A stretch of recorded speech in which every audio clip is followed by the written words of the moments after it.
नमस्कार, आपका स्वागत है दोस्तों। हम जो भी और जैसा भी खाना खाते हैं उसका सीधा असर हमारे शरीर पर तो पड़ता ही है, साथ ही हमारे व्यवहार और आचरण पर भी पड़ता है। और हमारा व्यवहार और आचरण जैसा होता है उसी पर हमारे जीवन की सफलता या असफलता निर्भर होती है। दोस्तों, खाना कैसा होना चाहिए, कैसे खाना चाहिए और खाना खाते समय किन बातों का ध्यान रखना चाहिए, इसके बारे में हमारे शास्त्रों में बहुत ही डिटेल में बताया गया है। अच्छा और अच्छे तरीके से बना हुआ खाना हमेशा ही हमारे लिए फायदेमंद होता है। इसके अलावा हमारे शास्त्रों में यह भी बताया गया है कि खाना बनाने वाले की को भी कुछ नियमों का पालन जरूर करना चाहिए, जिससे उसके बनाए खाने से घर परिवार में सबको फायदा हो सके। खासकर यदि घर की महिलाएं उन सभी नियमों को ध्यान में रखते हुए खाना बनाए तो उस घर में हमेशा सुख, शांति और समृद्धि बनी रहती है और घर के लोग मुसीबतों से दूर रहते हैं। उन सभी नियमों में सबसे बड़ा नियम यह है कि घर की महिलाओं को खाना हमेशा सुबह जल्दी उठकर बना लेना चाहिए। आप सोचेंगे ऐसा क्यों? तो आइए हम एक कहानी सुनते हैं जिससे आपको यह बात समझ में आ जाए।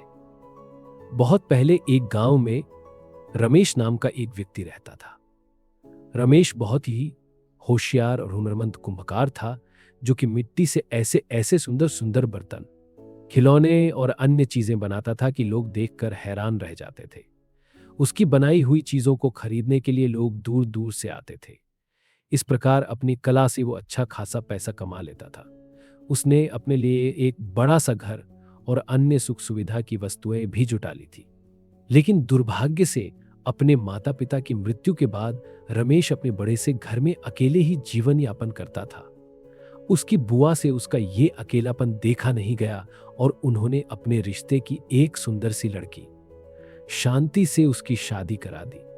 शांति सुंदर तो थी, लेकिन बहुत ही आलसी थी। किसी भी काम में उसका मन नहीं लगता था। उसे नींद बहुत प्यारी थी, जबकि रमेश को भोर में उठकर नित्य कर्म निपटाकर अपना काम शुरू करने की आदत थी। शांति सुबह देर से उठती थी और थोड़े बहुत काम किए नहीं कि फिर से सो जाती थी। आलस की मारी वो शाम तक सोई ही रहती थी और फिर जैसे तैसे आलस करते हुए ही खाना बनाती थी। घर में ना तो पहले की तरह साफ सफाई थी और ना ही रमेश को समय पर अच्छा खाना मिलता था। घर में कोई बड़ा भी नहीं था जो शांति को डांटता समझाता। शादी के कुछ महीनों तक तो रमेश ने सब बर्दाश्त कर लिया, लेकिन अब उसे लगने लगा था कि इससे तो वो कुंवारा ही ठीक था। कम से कम समय पर काम पर चला जाता था, घर में सफाई रखता था और अपने हाथों से समय पर खाना बनाकर खा भी लेता था। यहां तो दोपहर होने तक खाना बनने का नाम ही नहीं होता था। अब उसे शांति के व्यवहार और आदतों से चिढ़ होने लगी थी, लेकिन जैसे तैसे निभाना तो था ही, सो चुपचाप निभा रहा था।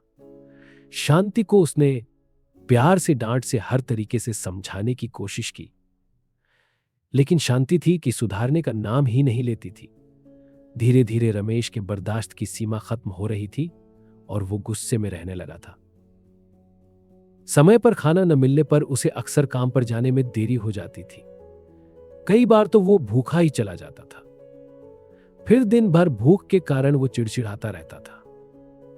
इन सभी बातों का बुरा असर उसके काम पर पड़ रहा था। उससे पहले की तरह काम नहीं हो रहा था। आमदनी कम होते होते इतनी कम हो गई कि उसका मुश्किल से गुजारा हो रहा था। पैसों की कमी के चलते अब शांति और रमेश के रोज झगड़े होते थे, जिससे दोनों ही परेशान हो गए थे। रमेश की बुआ को किसी ने इस बात की खबर दी तो वो अपने भतीजे गृहस्थी को देखने आई।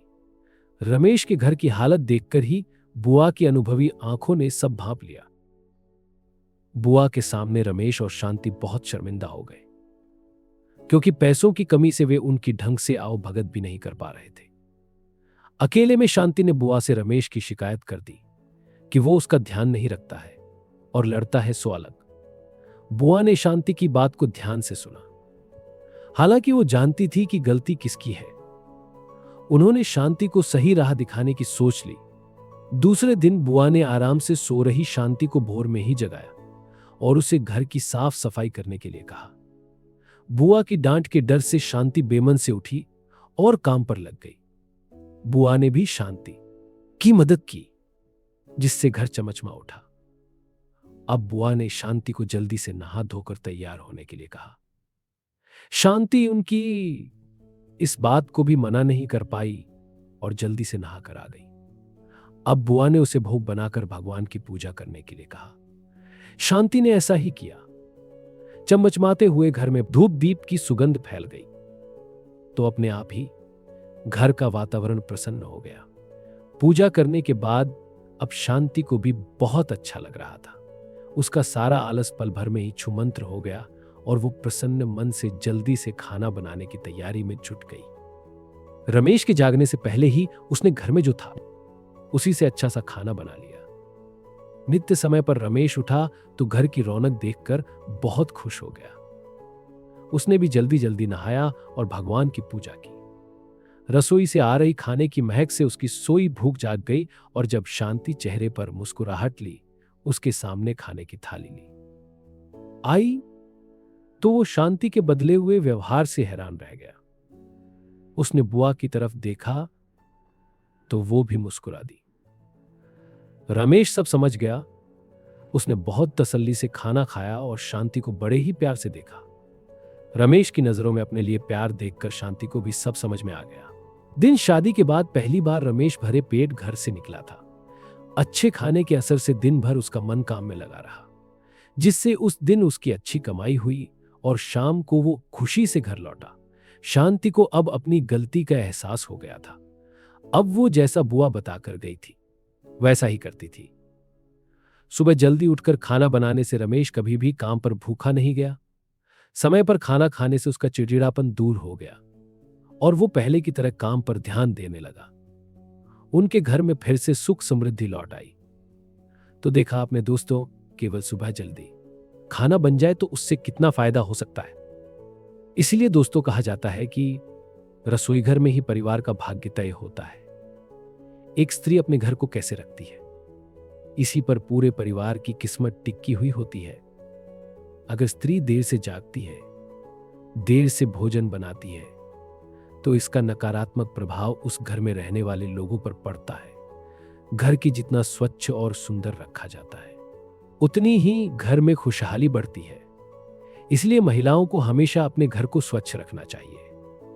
भोजन हमेशा सुबह जल्दी बनाना चाहिए। देर से बनाए हुए भोजन पर अशुभ शक्तियां अपना हक जमा लेती है। शास्त्रों में साफ साफ कहा गया है कि देर से बने भोजन पर प्रेत तथा अन्य अशुभ शक्तियां अपना अधिकार कर लेती है और ऐसा भोजन करने से उस व्यक्ति की अधोगति होती है, घर में दरिद्रता आती है, घर में क्लेश होता है। इसीलिए कहा जाता है कि जितना जल्दी रसोई घर में भोजन बनता है, उतनी ही जल्दी घर की तरक्की होती है। साथ ही रसोई घर को हमेशा स्वच्छ रखना चाहिए। रसोई घर में कभी झूठे बर्तन नहीं रखने चाहिए। रात्रि में रसोई घर में झूठे बर्तन होते हैं तो उस घर में नकारात्मक शक्तियां का वास होने लगता है। दोस्तों, घर के पुरुषों का भाग्य स्त्रियों के ऊपर टिका होता है। इसलिए घर की स्त्रियों का भी सदैव सम्मान करना चाहिए। जिस घर में स्त्रियों का अपमान किया जाता है, उस घर में मां लक्ष्मी कभी प्रवेश नहीं करती है। साथ ही स्त्रियों को भी अपनी मान मर्यादा का ख्याल रखना चाहिए। उम्मीद है आपको यह जानिए अच्छी लगी है। वीडियो को लाइक जरूर करें, कमेंट में जय श्री कृष्ण जरूर लिखें, साथ ही चैनल को सब्सक्राइब जरूर करें। आप सभी का धन्यवाद।